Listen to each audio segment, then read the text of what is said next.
les hommes naissent et demeurent libres et égaux en droit. L'article 1er de la Déclaration des droits de l'homme et du citoyen de 1789 semble être un acquis inscrit dans le marbre des institutions de notre pays. Pourtant, ce principe de liberté et d'égalité a été mis à mal ces 2 dernières années. Sous prétexte de la prétendue crise sanitaire que nous venons de traverser, le gouvernement a enchaîné les mesures liberticides les plus oppressantes les unes après les autres, assignation à résidence de l'ensemble des Français, avec obligation de justifier chaque déplacement hors du domicile par une attestation autoproduite. Ce qu'on appelait avec euphémisme confinement. Couvre-feu totalement inédit en période de paix, port du masque obligatoire pour toutes les tranches d'âge, malgré les risques d'hypoxie pour les plus fragiles, et pour finir le pass sanitaire devenant pass vaccinal. Une mesure extrême qui exclut de la société les personnes non soumises aux injections expérimentales contre la Covid-19. Les victimes sont exclues des emplois en contact avec le public, de l'ensemble des lieux de loisirs, de restauration, salles de sport, très grande surface et transport longue distance. Le gouvernement français a créé une catégorie de sous-citoyens n'ayant quasiment plus aucun droit, les non-vaccinés.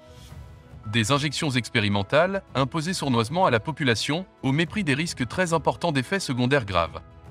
Les autorités sanitaires en Europe évoquent le chiffre de 40 000 morts directes et de plusieurs millions de personnes atteintes d'effets secondaires graves. Alors, Covid-19 ou fascisme 19 ? Au-delà du prétexte sanitaire, s'agit-il des prémices en France d'un système de crédit social à la chinoise ? En Chine, la population est soumise à un système de crédit social qui attribue les bonnes et mauvaises notes à l'ensemble des citoyens et des entreprises.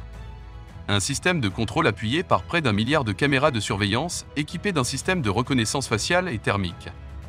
Des caméras qui non seulement identifient chaque personne, mais peuvent également analyser vos mouvements et mesurer votre température corporelle pour identifier chez vous un comportement suspect ou une fièvre éventuelle. La police peut alors venir vous chercher chez vous pour vous interner de force dans un camp de quarantaine Covid-19, avec test PCR quotidien, privation de liberté et rationnement alimentaire à la clé. Quoi que vous fassiez, vous êtes pisté et analysé. Vous traversez hors des clous. Vous critiquez le gouvernement sur les réseaux sociaux ? Vous dénoncez les effets secondaires des vaccins ? Vous refusez le vaccin ? Vous serez privé de transport, de loisirs et pourrez même être licencié par votre employeur. En Chine, les photos des citoyens mal notés sont projetées sur des écrans géants situés sur la voie publique et dans les magasins, avec des commentaires humiliants pour stigmatiser les mauvais élèves et dissuader les bons de sortir du droit chemin. Une société totalitaire où il n'y a plus aucune égalité, plus aucune liberté. La France, avec ses 100 000 caméras de surveillance, ne dispose pas encore de l'arsenal numérique pour pister et ficher sa population, mais les graves dérives du gouvernement Macron font craindre le pire en cas de réélection. Le pass vaccinal deviendra-t-il une sorte de nouvelle carte d'identité où seules les personnes injectées auront des droits ? La France va-t-elle ouvrir des camps d'internement pour les personnes qui souhaitent faire le libre choix de leur santé ? Plus que jamais, il est l'heure d'être vigilant et conscient de cette terrible menace qui pèse sur nous et plus particulièrement nos enfants. Le crédit social est juste l'autre nom pour désigner un système totalitaire potentiellement génocidaire. Il nous appartient de construire un monde de liberté et de nous opposer à ce futur dystopique qui a déjà un pied dans le présent.